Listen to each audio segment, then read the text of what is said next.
welcome back to KAMMA. I'm Khalil Deal. I'm Andio. We are And KAMMA. We are about to talk about UFC Vegas 93, the final predictions for the main card. And we are starting off with, yeah, so we're starting off here with Adam Fuggett at 9-4 against Josh Quinlan. Now, man, this fight I've kind of been going back and forth all week, but I think in the end I'm going to have to go with Josh Quinlan.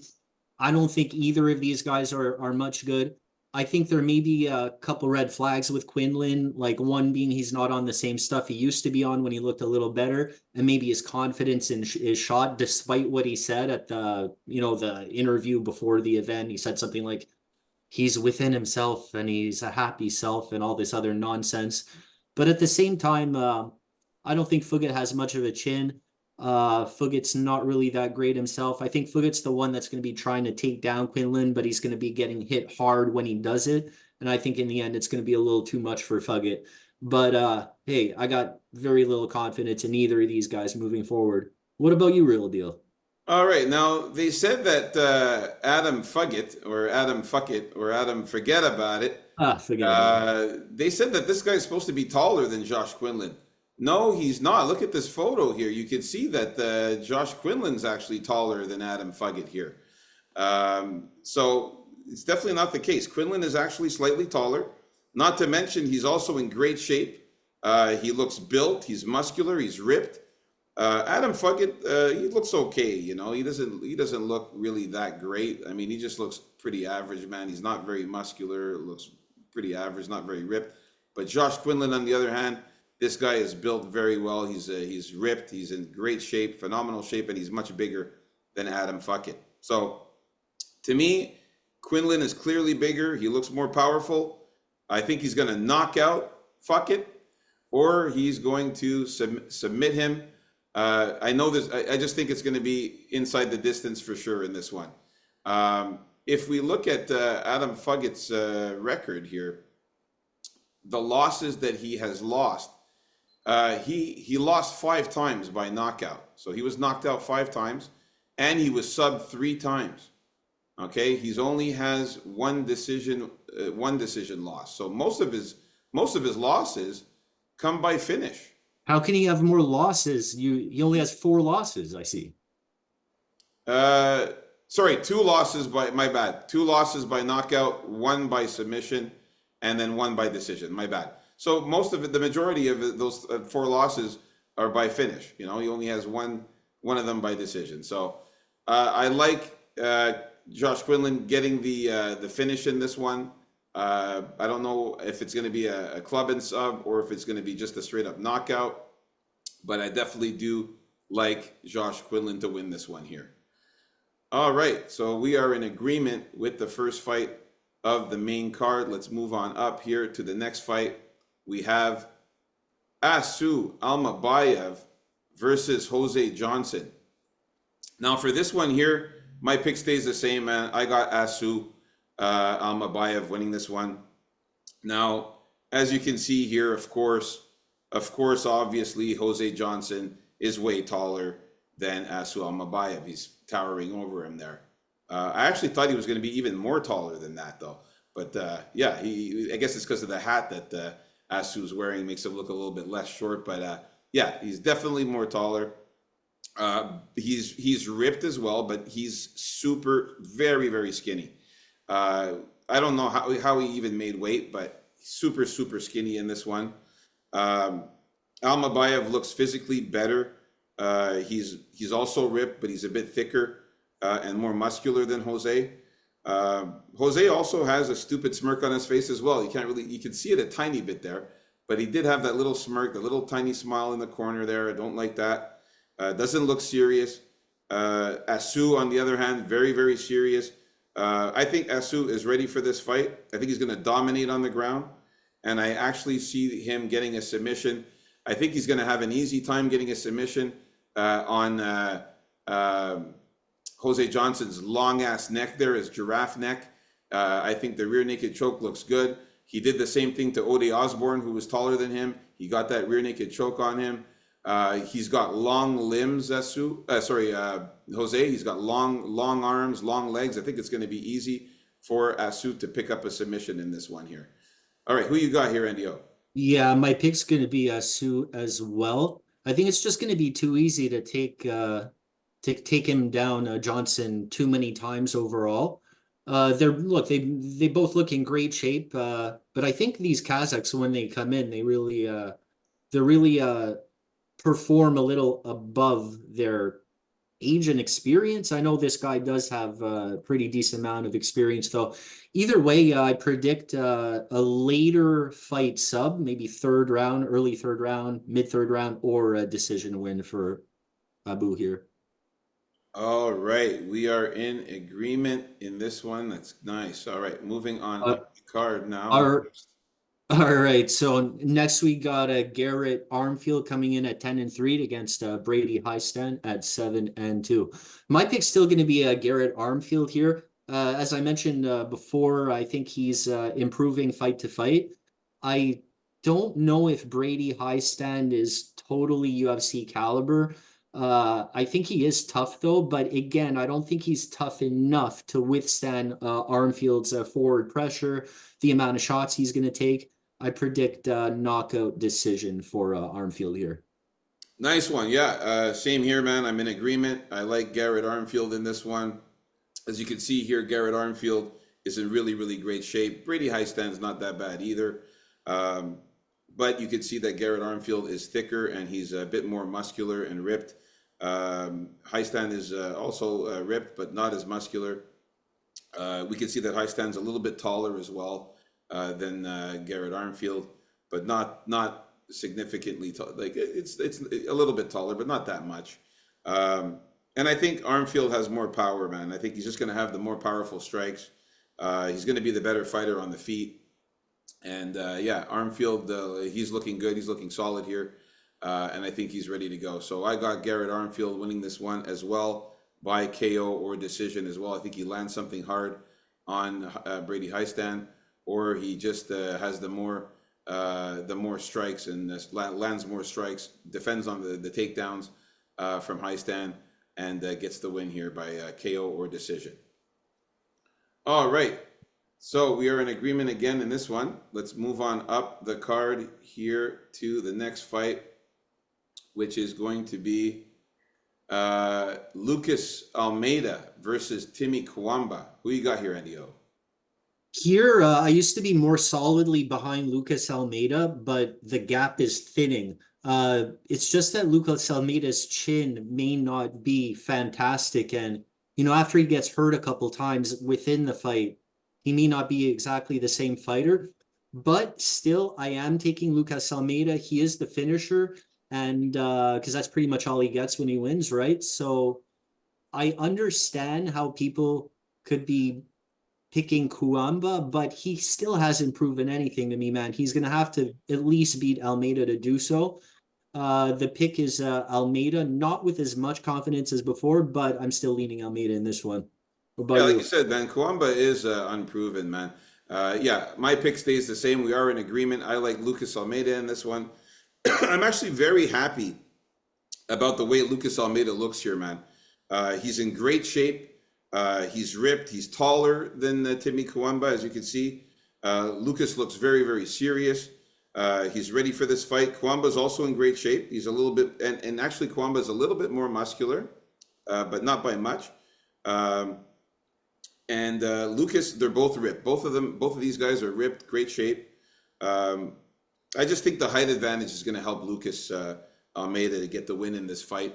And I think he's going to get a finish in this fight as well. I think he's going to get a knockout or a submission. Um, Looking at the fight here, we could see that, yeah, I mean, Timmy Kwamba, like we said, man, he hasn't really fought anybody really. I mean, he's fought Bolaji Oki, and he lost a split decision to this guy. And then prior to that, it was fights on Tough Enough, and then on the Contender Series, and in lower level events. So he's not really fought anybody decent. And then when he did finally make the UFC, he fought Bolaji Oki and lost in that fight. So Lucas Almeida, on the other hand, this guy's fought much better fighters, He's got, obviously more experience in the cage there. He's 14-3. Lucas Almeida has got a good record there. And looking at who Lucas Almeida fought, as we talked about it in the early predictions, man, the guy fought some good fighters. Andre Fili, no shame in the knockout loss that he took there. He fought, Especially if it's coming off a loss to Feely, right? yeah, yeah, Pat Sabatini, man, another very, very good grappler and a very, very good submission guy. And he lost to Pat Sabatini. He got subbed. He fought Michael Trezano. He beat him. And so at least he's had his UFC experience and fought a few people. So yeah, I like Lucas Almeida in this one. Very good dog value as well. Lucas Almeida is the pick for me to get the win here. All right. Nice. An agreement here in this one. So we're going to move on up the card to the next fight. Yeah, so the next fight here we got Miles Johns at what is it here? 14-2 against Douglas Silva de Andrade, 29-5. Okay, so this is my take on this fight. I don't think Miles Johns is good enough to beat Douglas Silva Andrade when I take a look at this fight. Like he has decent boxing and wrestling, and that's it in like a little ball, which is Miles Johns. I think Silva Andrade can take the hard shots of Miles Johns earlier in the fight. There's always a risk of Miles Johns tiring out as the fight goes on. Sometimes he doesn't, but sometimes he does. And it's a really light weight class for that to happen, right? As far as they look, Silva Andrade, man, looks in fantastic shape at his age. And when they both were walking to have this face-off, Andrade seemed to have more jump in his step than Johns. Johns seemed to be walking a little more gingerly. So let's hope that carries on into the fight. And man, I don't know. I guess I'm gonna go knockout decision for Andrade. Yeah, you better not be walking too much there and gas out before the fight even starts. All right, I got Miles Johns in this one though, man. Unfortunately, we are in disagreement. Of course, DeAndre looks really good, man. This guy always comes out ripped. He comes out in great shape. He is a physical specimen. Douglas DeAndrade is really, really built. He's muscular, but you could see that he's getting older. He doesn't have that same body mass size that he used to have, and the thickness that he used to have. But you can see that Miles Johns, he's also in phenomenal shape. He's thicker and a little bit bigger than Douglas DeAndrade, and he's more ripped as well. Well, he's ripped as well. Sorry, just as ripped as Douglas Silva. So they're both ripped, but he's just a little bit bigger, Miles Johns, I find. And I think that when Miles Johns, when these guys are on the ground, I think that if Miles Johns with his wrestling, he gets on top of Douglas DeAndrade, I think it's going to be hard for Douglas DeAndrade to get him off of him. I think Miles Johns is going to be very powerful. He's going to be tough, and he's going to bring him down. And then when he gets on top of him, he's going to be able to dominate a bit there. He just has to watch out for any slick submissions from Douglas Silva de Andrade. Keep the fight standing if possible. I think Miles Johns is very good on the feet. I got Miles Johns winning this one by KO or decision. I think he's going to either land a good one and catch Douglas de Andrade when he's tired out and gassed out, and maybe land a knockout, or win by decision, just outpointing him, getting the more takedowns and more control time on the ground. So we are in disagreement here in this one, and this was the co-main event actually. Now we are at the main event, which is of course Alex Perez versus Tatsuro Taira, the main event of the evening. This one's a tough one. Of course, everybody knows it's a tough one, man. Both of these guys are very, very good. Both of these guys are amazing jiu-jitsu and amazing grapplers. But I got to give the edge to Tatsuro Taira, man. Tatsuro Taira's in great shape. He looks ripped. He's muscular as well. He's slightly taller than Perez as well. Perez kept his shirt on, which I'm thinking that he doesn't look as good as Tatsuro Taira. I think that Perez, when we saw the actual weigh-ins, if you guys saw that, he did look kind of skinny. He didn't look as big as he normally does. He looked kind of skinny. No big Didn't really look time. that muscular. But Tatsuro Taira is a bit more muscular than him. And yeah, I just think you know, they're both looking very serious, but Perez doesn't really look enthusiastic at all. I think that Tyra wants it more. I think that Perez is, you know, he's been there. He's fought the, you know, he's fought the best of the best. He's been there, and I think he's just not as enthusiastic about this fight as Tatsuro Taira is. I think Tatsuro Taira is going to be more determined and wanting it more. And that's what I think he's going to get the win here. I think he's going to be better on the feet also with the striking. And I Yeah. think that on the ground, when they're grappling on the ground there, I think that Tatsuro Taira is going to be live for a submission. I think he does something sneaky and ends up getting a sub on Alex Perez in this one. So I got Tatsuro Taira to win by submission in this one here. Maybe a Yeah, decision, but I'm leaning towards a sub here. I got Alex Perez to win this one. I think Ah, yeah, again. I think he's better on the feet now. He has better combinations than Tyra. While Tyra isn't bad on the feet, like he should work at it though. As far as rolling on the ground down there, I think Perez can stay out of trouble for long enough before scrambling up. I like his activity lately. Sorry if I mentioned that already. And that Makayev fight, I keep going back to it. I think Makayev gets better and better on the ground as the fight goes on. And Perez is rolling around there, stopping his submissions too. Not that they're exactly the same kind of ground fighter, Tyra and Makayev. Tyra has his own bag of tricks and he's really dangerous down there, has tons of different submissions. And I disagree that Perez isn't like gunning for gold, man. Like he wants it. He wasn't the champion yet. You know, there's no reason not to want to put this upstart down. And let's not forget, this is going to be a huge step up for Tyra here. And if he wins, it's a great, great win for Tyra. He wants a title shot if he beats Perez. Like, I don't know if he's going to get it off a win off Perez right here, but it's going to get him all that much closer. Either way, I don't think that's going to happen tomorrow, maybe in the future. So my pick is Perez, and let's just go with knockout or decision. Probably decision. All righty, man. So we are in disagreement with this one, man. I do think that Alex Perez is a live dog, though. So we are going to talk about that in the betting video. Coming up next, our official bets. Tune in for that video. Like and subscribe, KAMMA.